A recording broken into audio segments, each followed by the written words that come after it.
जब इमाम मेहदी दुनिया की सुपर पावर्स से लड़ने में बिजी होंगे तो चलो हमारी तकदीर को पाते हैं।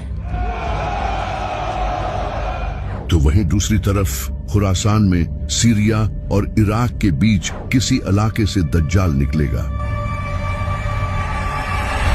दज्जाल पहले से ही इस दुनिया में मौजूद है। एक दिन नबी सल्लल्लाहु अलैहि वसल्लम ने नमाज के बाद सहाबा से फरमाया कि मेरे पास एक ऐसा शख्स आया जो पहले ईसाई था लेकिन बाद में इसने इस्लाम कबूल कर लिया। इस इंसान का नाम था तमीम दारी।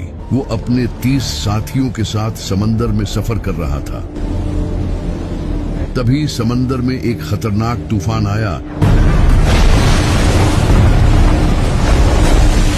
जिससे इनका जहाज एक मिस्टीरियस आइलैंड पर पहुंच गया। जब वो लोग वहां पहुंचे तो उन्होंने वहां एक बालों से भरे हुए जानवर को देखा जिसके आगे और पीछे के हिस्से का ही पता नहीं चल रहा था। तो उन्होंने उससे पूछा कि तुम क्या हो? तो उसने कहा मैं अल-जसासा हूँ। इसने उन लोगों को एक जगह जाने का कहा और बताया कि वहां एक इंसान तुम्हारा इंतजार कर रहा है। तो तमीम और इसके साथी वहां पहुंचे और उन्होंने एक बड़े इंसान को देखा जो कि जंजीरों में जकड़ा हुआ था। इसके हाथ पांव सब जंजीरों से बंधे हुए थे। इसने तमीम और इसके साथियों से कहा मुझे बेसान के दरख्तों के बारे में बताओ। तो उन्होंने कहा वो फलों से भरे हुए हैं। तो इसने कहा वो बहुत जल्द फल देना छोड़ देंगे। फिर इसने कहा मुझे गलीली के समंदर के बारे में बताओ। तो उन्होंने कहा कि उसमें बहुत सारा पानी है। इस पर इसने कहा बहुत जल्द वो खुश्क हो जाएगा। फिर इसने कहा मुझे जुगर के चश्मे के बारे में बताओ।